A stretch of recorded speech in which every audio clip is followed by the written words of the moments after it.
Mr Deputy Speaker. Here I stand on this hill, a newly elected member of this place, the Australian House of Representatives. The member for Hasluck. A representative. What is that? What is a representative? It is audacious, surely, to claim to represent 150,000 souls, or even perhaps to represent anyone other than ourselves.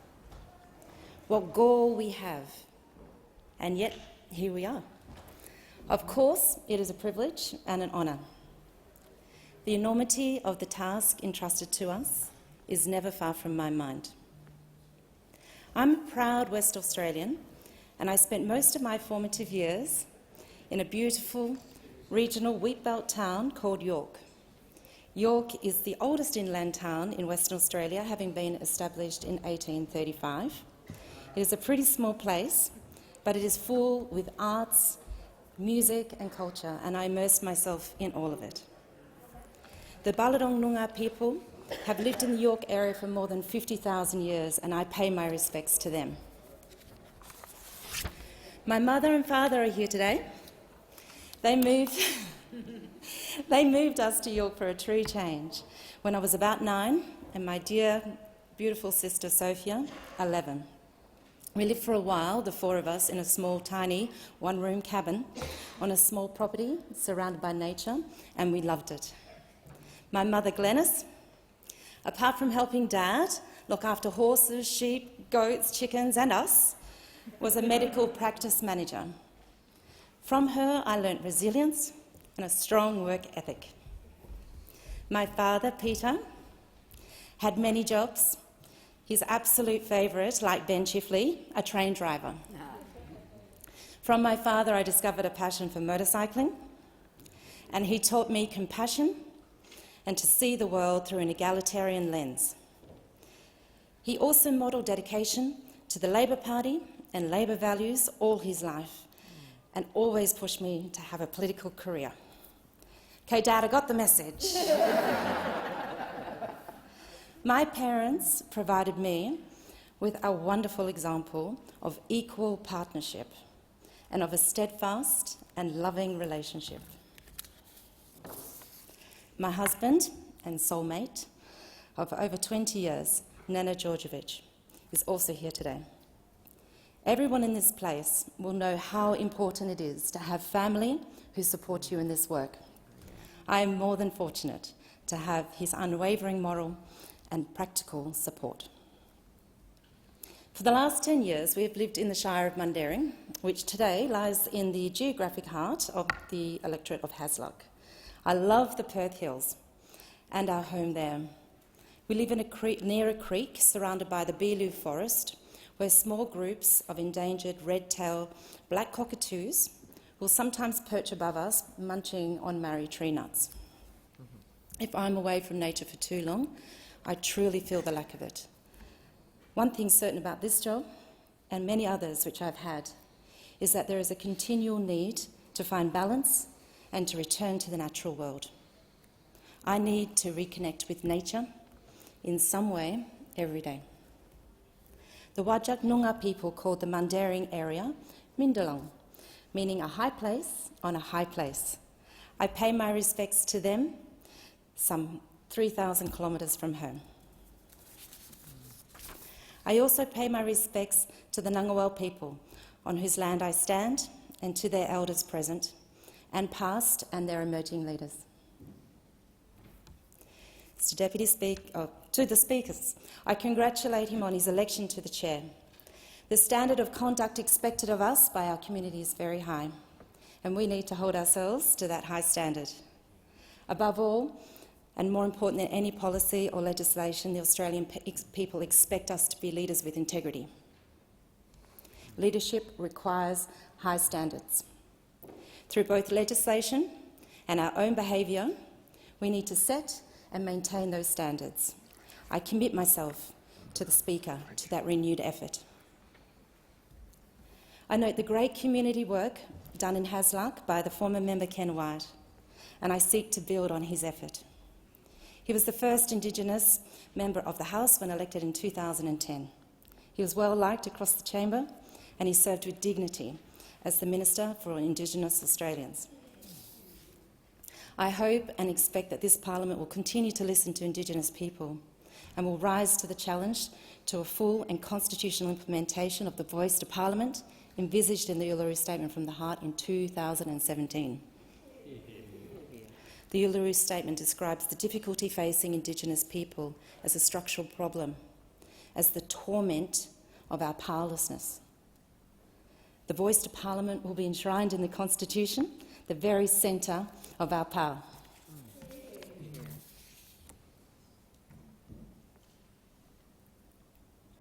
Hasluck today stretches from the bustling Swan Valley, communities like Caversham, Brabham and Ellenbrook, up the Darling Scarp into the hills communities of Mundaring, Kalamunda and Gidgegannup, and as far as Warraloo.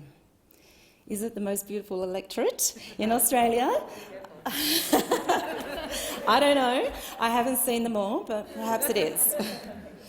People choose to live in the hills and Swan Valley for myriad reasons. For the national parks, farmland and natural environment, for the business opportunities, for the historic centres of Midland and Guildford, for the vineyards, for the active, wonderful and warm communities in each shire and locality, for the freedom and for the challenges, and there are challenges. Moving around the electorate is one of them, with limited public transport options. Disaster readiness is always front and centre. Communications can be tricky and patchy at best. The North-East Corridor, which centres on Ellenbrook, is one of Perth's fastest growing areas and carries all the needs of a bustling mortgage belt. Access to health, education and social services is harder than in most metropolitan areas. Campaigning in Hasluck also held challenges, and I cannot speak highly enough of the great team of volunteers who coalesced seemingly out of nowhere and helped me each and every day on what was a long campaign. They were many and varied. Labor Party branch members, young and young in spirit, valiant union members fighting the good fight, students, pensioners, old friends, and quite a few locals who had just had enough. People like Jenny Eldergreen and Harry Craig sustained me through the campaign. They united to become the change makers. But it's not the function of the first speech to name everyone, so I will wait and thank each of them as I meet them again. I must, however, thank Premier Mark McGowan, who encouraged me to run, and whose support, together with Tim Picton and Ali Whittaker at WA Labor, was crucial. I also thank all those in the great trade union movement for their steadfast focus and contributions in time, effort and support. In particular, I would like to acknowledge Peter O'Keefe and Ben Harris at the SDA. I thank all my federal colleagues who were there with me in solidarity every step of the way. I'm also very fortunate to have 6 wonderful state Labor MPs within Hasluck who are so generous with their time and guidance. I look forward to continuing to work with all of them in delivering for our communities. I need to mention my mentors, the first member for Hasluck, Sharon Jackson, Alana McTiernan and Stephen Smith, for providing me with their support and sage advice at crucial moments. I particularly thank my campaign team led by Gareth Thomas, who was ably supported by Ali Lewis, Russell McFarlane, Sam Rowe and Hannah Beasley. They sacrificed their personal time for 10 months, volunteering to ensure we've reached every corner of our 1,300 square kilometre electorate.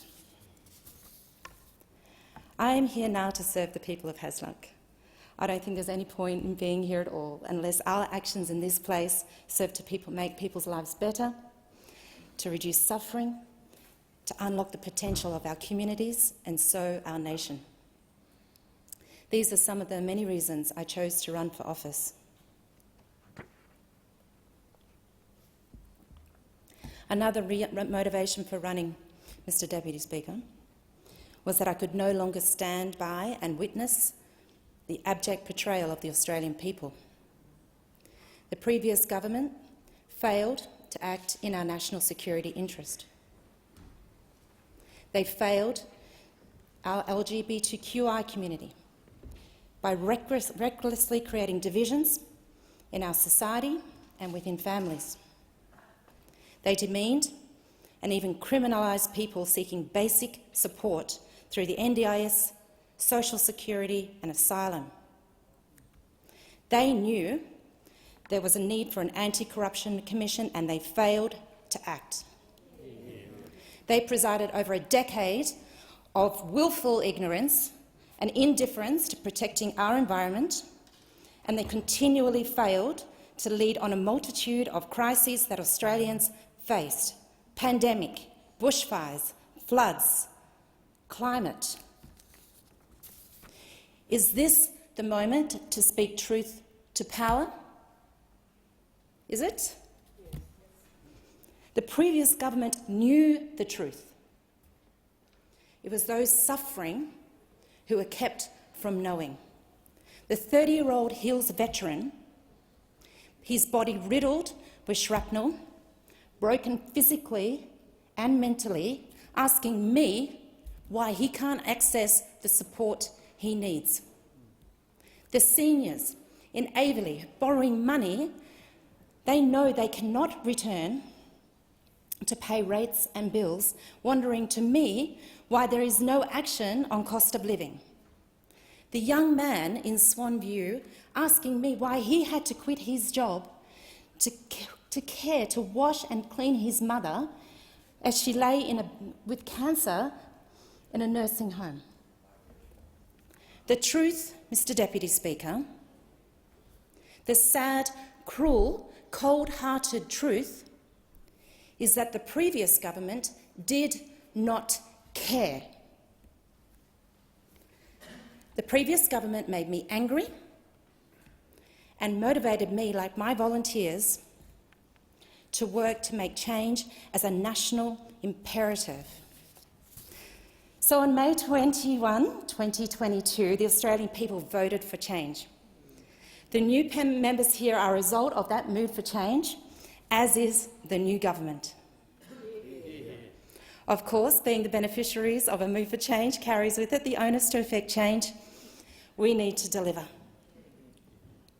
The experience I bring to this chamber includes work as an advisor for state governments of both persuasions on issues ranging from local content in government contracts, addressing insurance access and affordability, native title, counter-terrorism and emergency and security management.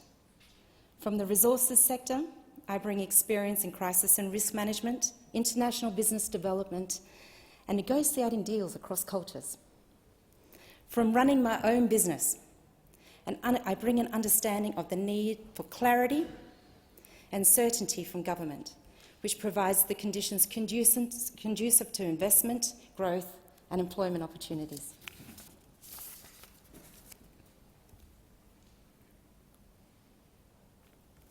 Before all of that, when I was very young, I found the urge to travel, to see new places and different peoples. I began after-school work from 14 so I could save money to travel for a couple of months backpacking across India when I was 16. My dad came along because he felt he had to. I was going anyway, either way.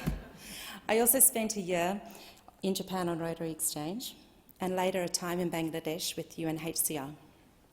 These were important experiences for me. I received the gift of understanding that there are many ways for people to live, many ways to approach the same goals. It also entrenched my curiosity in Asian politics, history, language and culture, leading me to study bachelors both in economics and Asian studies.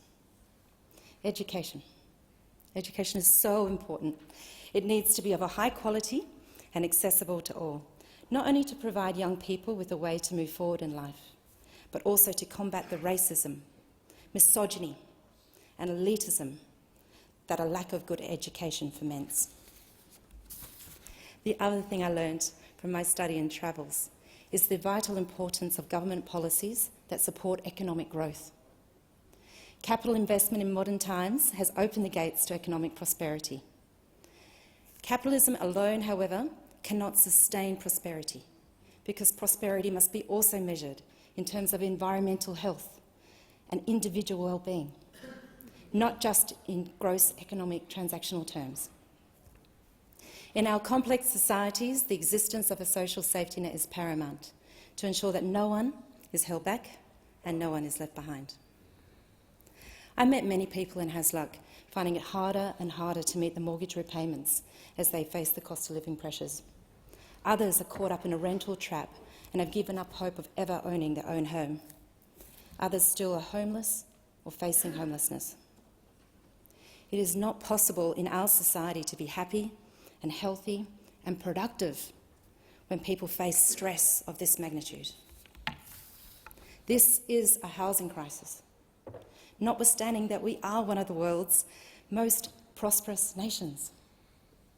It is a matter of shame and a policy area that governments at all levels must address.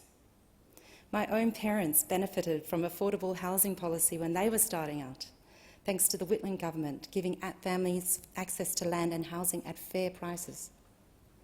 Today, progress will require coordinated responses and novel, perhaps even courageous, unpopular solutions.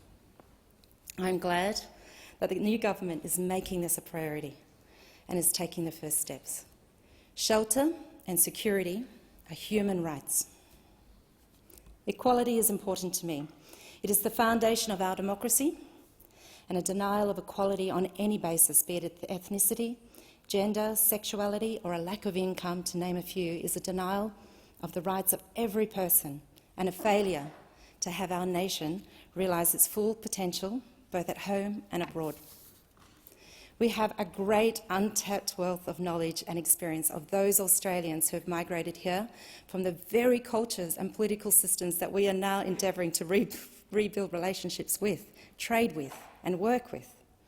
As Gough Whitlam said in 1972, we need to liberate the talents and uplift the horizons of Australian people. Our representative institutions must be representative, both in order to be legitimate and to instil confidence. The Parliament and the government must always lead in this respect, and I am proud of the gender diversity, the cultural diversity and the diversity of life experience that this Parliament is now increasingly reflecting. Integrity and respect in our national institution is vital, and hasn't this taken a beating in recent years? In a pluralist democracy, everyone brings their own belief systems to bear upon their decision-making.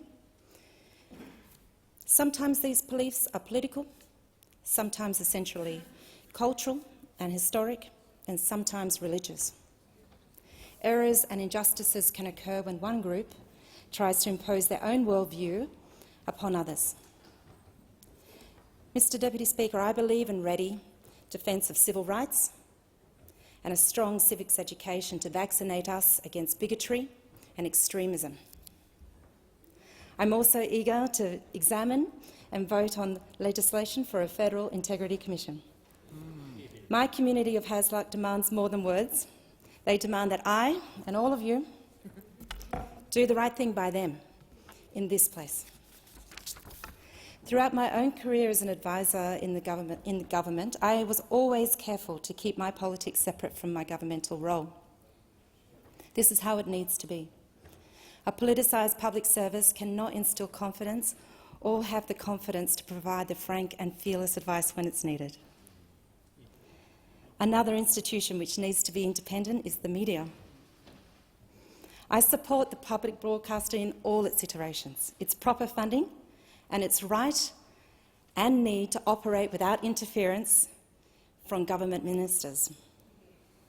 I believe in a cantankerous press that the government cannot control, and at the same time a free press that is not directed in its editorials by privileged, moneyed interests. Mr. Deputy Speaker, the problems that confront us are often huge, global, long-standing, overwhelming. Denial, delays, short-term thinking, administrative paralysis, hiding reports, these are not acceptable forms of governing. We need to come to terms with the many challenges that face us as a nation: economic, health, security, and not least, environmental. This new government has not yet had much time to enact legislation, but it has already started to deliver.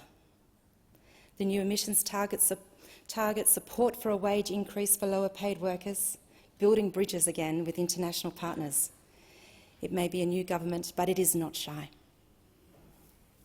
Instability has been a hallmark of the Australian people and our political system for a decade. The Australian people need both to know and to feel that there is now stability at the top. I am proud to serve under this Prime Minister. He is firm, but fair, reasoned and deliberate. And the best thing is, we know he cares. Yeah. I look forward to seeing the Prime Minister and ministers visiting Western Australia, and particularly Hasluck, a fair bit over the next few years. And so